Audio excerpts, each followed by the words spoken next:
আসসালামু আলাইকুম সম্মানিত দর্শক, আজকে আমরা দেখাবো আপনারা কিভাবে স্কুলের বা কলেজের স্টুডেন্টদের যে রেজাল্ট শিট আছে সেই রেজাল্ট শিট তৈরি করবেন। অর্থাৎ রোল নাম্বার কিভাবে সাজাবেন 1 2 3 4 5 6 করে নাম্বার উপরে ভিত্তি করে। যেমন আপনার স্কুলে বা আপনার কলেজে আপনার ইউনিভার্সিটিতে দেখা গেল যে আপনার স্টুডেন্ট কয়েক হাজার, তো এখানে মাত্র 10টি দিয়ে আমি দেখাচ্ছি। 10টি করা যা 10,000 করার সিস্টেম কিন্তু একই। তো আপনারা দেখেন যে আমাদের যে এখন যে ফর্মুলাটি দেখাবো বা সিস্টেমটি দেখাবো, আমি দুটি প্রসেসে দেখাবো। এই প্রসেস যদি আপনি অবলম্বন করেন তাহলে কিন্তু আপনি আপনার স্কুল কলেজ বা ইউনিভার্সিটির রোল নাম্বার স্টুডেন্টদের খুব সুন্দরভাবে সাজাতে পারেন। অথবা আপনারা কিন্তু আপনাদের যে র্যাঙ্কিং গুলো আছে সেভাবে আপনারা গ্রেড পয়েন্ট অনুযায়ীও কিন্তু সাজাতে পারেন। তো আমি আজকে দেখাবো যে টোটাল নাম্বারের উপরে ভিত্তি করে কিভাবে আপনারা এই যে র্যাঙ্কিং গুলো করতে পারেন। তো আমরা প্রথম যে প্রসেসটি দেখাবো এই প্রসেসটি হচ্ছে আমরা কিভাবে আমরা ফর্মুলা বা ফাংশন ইউজ করে আমাদের রোল নাম্বারগুলো বের করব। তো এটা ইউজ করার জন্য আমরা এই যে যেই ঘরে আমরা এই রোল নাম্বারটি বের করব ওই ঘরে ওই সেলে আমরা এই যে কার্সারটি রাখবো, ক্লিক করব। করার পরে কিবোর্ড থেকে আমরা সমান সমান বা ইকুয়ালস টু সাইনটি দিব। দেওয়ার পরে আমরা লিখে দেব RANK র্যাঙ্ক। লিখে দেওয়ার পরে দেখেন এখানে 3 নম্বর র্যাঙ্ক আছে, এটাতে আমরা ক্লিক করে দিব, ডাবল ক্লিক করার পরে এখন আছে নাম্বার, অর্থাৎ আমরা কোন নাম্বারের উপরে ভিত্তি করে আমাদের এই যে র্যাঙ্কিং গুলো বের করব বা রোল নাম্বারটা বের করব। তো আমরা এই নাম্বারটি এই প্রথম সেলে আমরা ক্লিক করে দিলাম, এই নাম্বারটির উপরে বের করব। এরপরে আমরা কমা দিয়ে দিব, এখানে দেখেন নাম্বার তারপরে কমা, কমা দিয়ে দিলাম। তারপর রেফারেন্স নামে একটি দেখাচ্ছে যে অর্থাৎ কোন নাম্বারগুলোর উপরে ভিত্তি করে, অর্থাৎ এখানে 290 আছে, এখানে বাকি যে নাম্বারগুলো এগুলো কোন নাম্বারগুলো, এইগুলো এই নাম্বারগুলো নাকি এই নাম্বারগুলো নাকি অন্য নাম্বারগুলোর উপরে র্যাঙ্কিংটা করব। তো আমরা করব টোটাল যে ঘরটি আছে বা কলামটি আছে এই কলামের নাম্বারের উপরে। এজন্য টোটালের যে কলামের লেখাগুলো আছে বা সংখ্যাগুলো আছে এগুলো আমরা এরকম করে সিলেক্ট করে দিব। সিলেক্টটা আপনারা অন্যভাবে করতে পারেন, এখানে যদি কয়েক হাজার থাকে তাহলে সিলেক্ট করতে আপনাদের একটু সমস্যা হবে। এজন্য আপনারা এখানে ক্লিক করে জাস্ট কিবোর্ড থেকে কন্ট্রোল শিফট ক্লিক করে কিবোর্ড থেকে যে ডাউন অ্যারোটি ক্লিক করে দিবেন, তাহলে আপনাদের যত হাজার সেলেই থাকুক না কেন সকল এরকম সিলেক্ট হয়ে যাবে।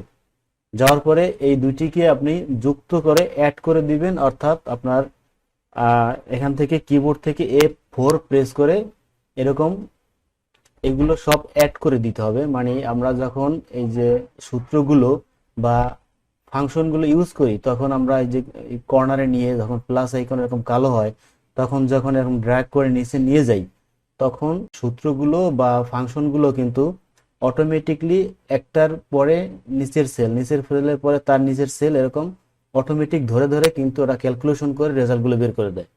তো এখন দেখেন আমরা যেহেতু সবগুলো সিলেক্ট করছি, আমরা পরের ঘরে গেলেই কিন্তু এই ঘরটি নিচে চলে আসে, ফাঁকা ঘর উনি ক্যালকুলেশন করবে, তখন কিন্তু রেজাল্টটি বের হবে না। এই জন্য আমরা ওই যে F4 প্রেস করে দিব। দেওয়ার পরে আমরা ফার্স্ট ব্র্যাকেট ক্লোজ করব, করার পরে জাস্ট এন্টার প্রেস করে দিব কিবোর্ড থেকে।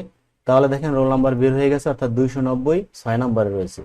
এখন আমরা এখানে থেকে আমি নিচে যদি এরকম টেনে দেই তাহলে দেখবেন আমাদের এই যে কারা 1 2 3 4 5 6 কিন্তু বেরিয়ে গেছে। এখানে দেখেন 6 দুইবার আসছে, অর্থাৎ এখানে 290 দুইবারের জন্য।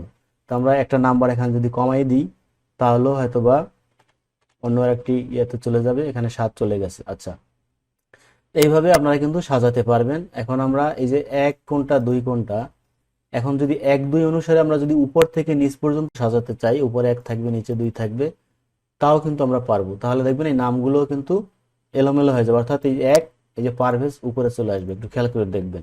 তো এটা কিভাবে করব, উপর নিচ সাজাবো।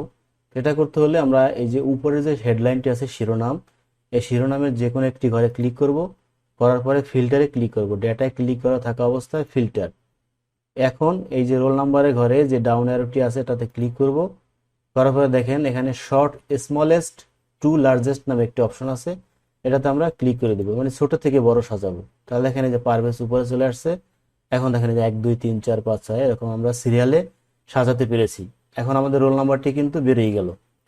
এরপরে আমরা দেখাবো যে আপনি যদি রোল নাম্বার বের করতে না চান, এই নাম্বারের মধ্যে কে সবচেয়ে বেশি পেয়েছে এটা যদি আপনারা বের করতে চান, যে তার নাম উপরে থাকবে পরেরটা নিচে থাকবে এরকম, এটাও একই সিস্টেম। আপনারা কিন্তু এখান থেকে এই যে টোটালের ঘরটি আছে এই টোটালের ঘরটি তাহলে এরকম ক্লিক করবেন, এই যে ফিল্টারে ক্লিক করার পরে, ঠিক আছে, ফিল্টারে ক্লিক করার পরে টোটালের ঘরে ক্লিক করবেন। তারপরে দিবেন লার্জেস্ট টু স্মলেস্ট। এখানে যদি ক্লিক করে দেই তাহলে দেখেন এই যে লার্জেস্ট কত, এই যে 325, তারপর কত, তারপর কত, এখানে বেরিয়ে গেছে। অর্থাৎ এখানে যদি রোল নাম্বারে আমি স্মলেস্ট টু লার্জেস্ট দেই তাহলে রোল নাম্বার সর্বনিম্ন সংখ্যা মানে সে ফার্স্ট, আর টোটালের সর্বোচ্চ সংখ্যা মানে সে ফার্স্ট। এই জন্য এখানে লার্জেস্ট টু স্মলেস্ট দিয়েছি এবং এখানে স্মলেস্ট টু লার্জেস্ট দিয়েছি। আশা করি আপনারা ভিডিওটি বুঝতে পেরেছেন কিভাবে রোল নাম্বার বের করবেন। যদি বুঝতে পেরে থাকেন বা ভিডিওটি ভালো লাগে তাহলে অবশ্যই চ্যানেলটি সাবস্ক্রাইব করে দিবেন এবং এই ভিডিওটিতে একটি লাইক দিয়ে দিবেন। সকলে ভালো থাকবেন। আল্লাহ হাফেজ। আসসালামু আলাইকুম।